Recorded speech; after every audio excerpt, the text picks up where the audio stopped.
നമസ്കാരം.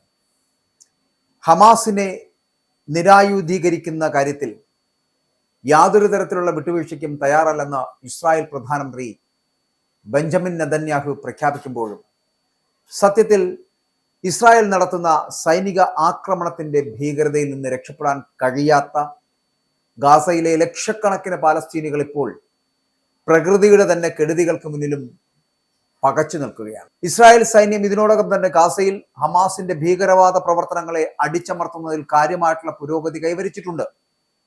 ഹമാസിന്റെ പ്രതിരോധ സംവിധാനങ്ങളെ ദുർബലപ്പെടുത്തുന്നതിൽ സൈന്യം വിജയം കണ്ടു കഴിയുകയും ചെയ്തു. ഇസ്രായേലിന്റെ സുരക്ഷ ഉറപ്പാക്കുന്നതിൽ തങ്ങൾക്ക് യാതൊരു തരത്തിലുള്ള വിട്ടുവീഴ്ചയും ഇല്ല അതുകൊണ്ട് തന്നെയാണ് നെതന്യാഹു വ്യക്തമാക്കുന്നത്. യുദ്ധാനന്തരമായിട്ട് പുനർനിർമ്മാണത്തിനും സാമ്പത്തിക വീണ്ടെടുപ്പിനുമായിട്ട് ഗാസയിൽ ഒരു സമാധാന ബോർഡ് സ്ഥാപിക്കുവാനുള്ള US പ്രസിഡന്റ് ഡൊണാൾഡ് ട്രംപിന്റെ സമാധാന പദ്ധതിയെ അംഗീകരിക്കുന്ന ഐക്യരാഷ്ട്രസഭ സുരക്ഷാ സമിതി പ്രമേയത്തിന്റെ വോട്ടെടുപ്പിന് മുന്നോടിയായിട്ടാണ് നെതന്യാഹുവിന്റെ ഇത്തരത്തിലുള്ള പ്രസ്താവനകൾ എന്നുള്ളത് മറക്കരുത്. ട്രംപിന്റെ ഈ 20 പദ്ധതിയായാലും മറ്റു വഴികളായാലും ഈ പ്രദേശം സൈനിക മുക്തമാക്കുമെന്നുള്ള കാര്യത്തിൽ സംശയമില്ല.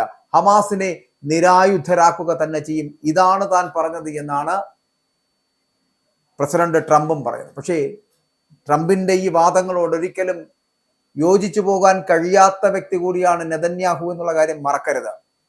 വെടിനിർത്തലിനായുള്ള ട്രംപിന്റെ 20 ഘട്ട പദ്ധതി, ആ 20 ഘട്ട പദ്ധതി ഗസയെ സൈനിക മുക്തമാക്കുവാനും ഒപ്പം തന്നെ ഹമാസിനെ നിരായുധരാക്കുവാനും ആവശ്യപ്പെടുന്നുണ്ട് എന്നുള്ള കാര്യത്തിൽ സംശയമില്ല. എന്നാൽ ഈ വ്യവസ്ഥ ഹമാസ് ഇതുവരെ അംഗീകരിച്ചിട്ടില്ല എന്നുള്ളതാണ്.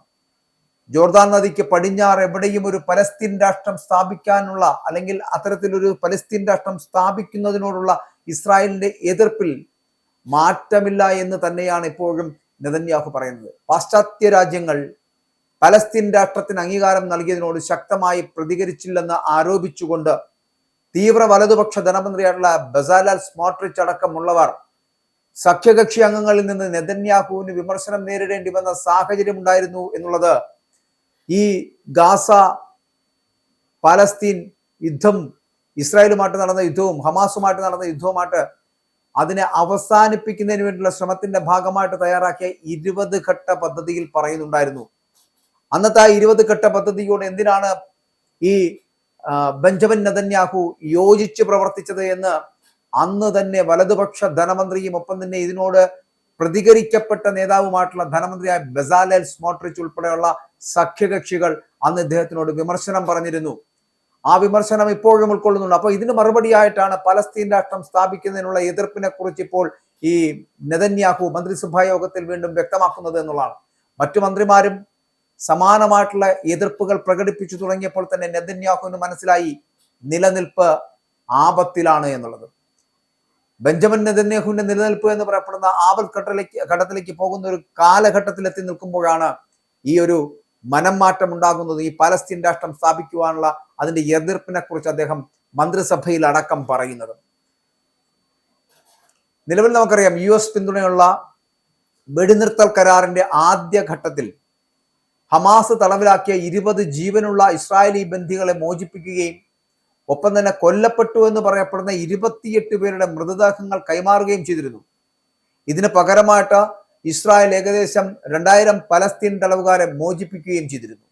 സത്യത്തിൽ ഇസ്രായേൽ നടത്തുന്ന സൈനിക ആക്രമണത്തിന്റെ ഭീകരതയിൽ നിന്ന് രക്ഷപ്പെടാൻ കഴിയാത്ത ഗാസയിലെ ലക്ഷക്കണക്കിന് വരുന്ന പലസ്തീനികൾ ഇപ്പോൾ സത്യം പറഞ്ഞാൽ പ്രകൃതിയുടെ കെടുതികൾക്ക് മുന്നിൽ പോലും പകച്ചു നിൽക്കുന്ന കാഴ്ചയാണ് കാണുന്നത്.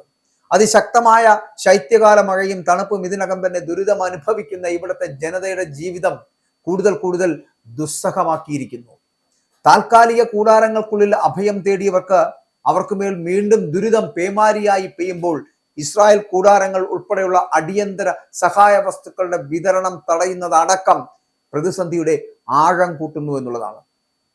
കനത്ത മഴ ഗാസയിൽ ഉടനീളമുള്ള പലായനം ചെയ്യപ്പെട്ട കുടുംബങ്ങളുടെ ദുരിതം 10 മടങ്ങാക്കിയിരിക്കുകയാണ് എന്ന് പറയുന്നതാണ് ശരി.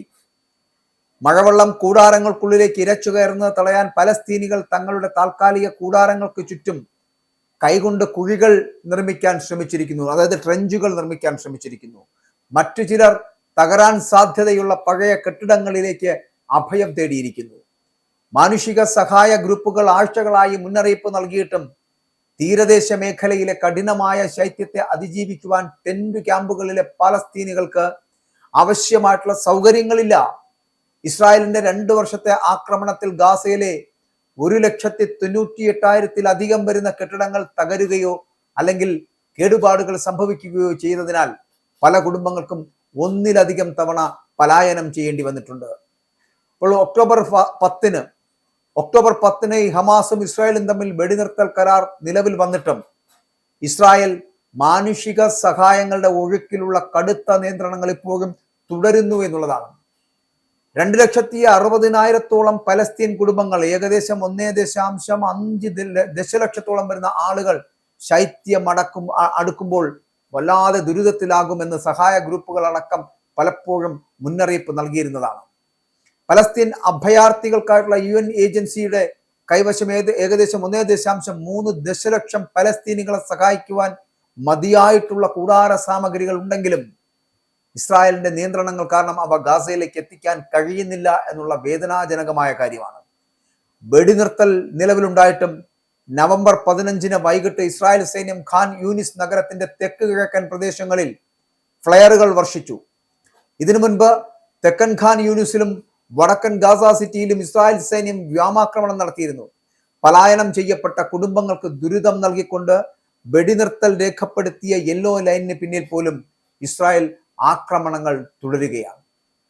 ഗാസയിലെ പലസ്തീൻ ആരോഗ്യ മന്ത്രാലയം നൽകുന്ന കണക്കുകൾ പ്രകാരമാണെങ്കിൽ വെടിനിർത്തൽ പ്രാബല്യത്തിൽ വന്നതിനു ശേഷം ഇസ്രായേൽ സേന 260 പേരെ കൊല്ലുകയും 632 പേർക്ക് പരിക്കേൽക്കുകയും ചെയ്തു എന്നാണ് പറയപ്പെടുന്നത്. മൊത്തത്തിൽ ഇസ്രായേൽ യുദ്ധത്തിൽ കുറഞ്ഞത് ഏകദേശം ഒരു 69,182 പലസ്തീനികൾ കൊല്ലപ്പെടുകയും 1,70,703 പേർക്ക് പരിക്കേൽക്കുകയും ചെയ്തിട്ടുണ്ട് എന്നുള്ളതാണ് വസ്തുത. ഇസ്രായേലിന്റെ ഉപരോധമേൽപ്പിച്ച കെടുതികൾക്ക് മേൽ പ്രകൃതിയുടെ കാഠിന്യം കൂടി അടിച്ചേൽപ്പിക്കുമ്പോൾ ഗാസയിലെ ജനതയുടെ നിലനിൽപ്പ് എന്ന് പറയപ്പെടുന്നത് ദിവസം കഴിയും തോറും ഭീകരമായിക്കൊണ്ടിരിക്കുകയാണ്. അന്താരാഷ്ട്ര സമൂഹം ആവശ്യമായിട്ടുള്ള സഹായങ്ങൾ എത്തിക്കുവാൻ ഇസ്രായേലിന് മേൽ സമ്മർദ്ദം ചെലുത്തുന്നില്ല എങ്കിൽ ഈ ശൈത്യകാലം ഗാസയിലെ ആയിരക്കണക്കിന് കുടുംബങ്ങൾക്ക് കൂടുതൽ മാരകമായിട്ടുള്ള ദുരന്തങ്ങൾ നൽകുമെന്ന കാര്യത്തിൽ സംശയമില്ല. ഒരു കാര്യം ഉറപ്പിച്ചോളൂ, ഇങ്ങനെ നമ്മൾ എത്രയൊക്കെ യുദ്ധങ്ങൾ ഉണ്ടായാലും യുദ്ധമൊന്നിനും പരിഹാരമല്ല എന്നുള്ള കാര്യം മനസ്സിലാക്കുക.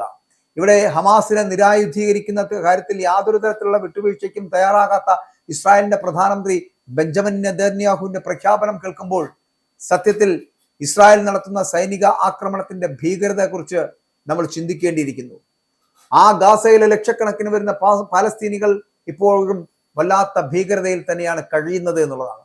മരണം എപ്പോൾ വേണമെങ്കിലും വന്നു ചേർന്നേക്കാമെന്നുള്ള അവസ്ഥയിലേക്ക് ഗാസയിലെ ജനങ്ങൾ എത്തിച്ചേരുന്നത് ദുരന്തമാണ്, ദുരിതപൂർണമാണ്. പക്ഷെ എങ്കിലും അപ്പോഴും പറയാനുള്ളത്, ഈ US പ്രസിഡന്റ് ട്രംപ് നടപ്പിലാക്കിയ 20 ഘട്ട സമാധാന ഉടമ്പടി കരാർ എന്ന് പറയപ്പെടുന്നത് നിലനിൽക്കുമ്പോഴും അവിടെ 100 കണക്കിന് പേരെ കൊന്നൊടുക്കുകയാണ് ഇസ്രായേൽ സേന എന്നുള്ള കാര്യത്തിൽ സംശയമില്ല കേട്ടോ. അതുകൊണ്ട് ഇസ്രായേൽ പ്രധാനമന്ത്രി പറയുന്ന ബെഞ്ചമിൻ നെതന്യാഹുവിന്റെ പ്രഖ്യാപനം എന്ന് പറയപ്പെടുന്ന ഹമാസിന്റെ നിരായുധീകരണം നടപ്പിലാകുവാൻ ഇനിയും വൈകുമെന്നുള്ള കാര്യത്തിൽ സംശയമില്ല. മാത്രമല്ല ഗാസയിലെ ജനങ്ങൾ ഈ യുദ്ധഭീഷണിയിൽ തന്നെ ഇനിയും കുറെ കാലം കൂടി മുന്നോട്ട് പോകേണ്ടി വരും. ഞാൻ മുൻപ് പലവട്ടം ഇതുപോലത്തുള്ള വീഡിയോകളിൽ പറഞ്ഞിട്ടുണ്ട്, ഇസ്രായേലും ഒപ്പം തന്നെ ഇസ്രായേലിന്റെ യുദ്ധവും ഒന്നുകിൽ ഹമാസുമായിട്ട് പലസ്തീനുമായിട്ടുള്ള യുദ്ധം നടക്കും, അല്ലെങ്കിൽ ലബനുമായിട്ടുള്ള യുദ്ധം നടക്കും. എവിടെയും യുദ്ധക്കൊതിയന്മാരായി മാറുന്ന കാഴ്ചയാണ് പലപ്പോഴും ഈ ഇസ്രായേലിന്റെ പ്രധാനമന്ത്രി ബെഞ്ചമിൻ നെതന്യാഹുവിൽ നിന്നുണ്ടാകുന്നത്. അതുകൊണ്ട് തന്നെ ഈ 20 ഘട്ട സമാധാന കരാറില ഇനി എത്ര ഘട്ട പദ്ധതി സമാധാന കരാർ വച്ചാലും ഈ ഹമാസിന്റെ യുദ്ധം അല്ലെങ്കിൽ ഗാസയിലെ യുദ്ധം അവസാനിക്കില്ല എന്നുള്ള സൂചനകളാണ് ഇതുമായി ബന്ധപ്പെട്ട് നമുക്ക് പറയാൻ കഴിയുന്നത്. അതുകൊണ്ട് ഇനിയും ഈ യുദ്ധം തുടരുക തന്നെ ചെയ്യും. മരണം എന്നുള്ളത് ഇങ്ങനെ കുതിച്ചുയരുകയും ചെയ്യും.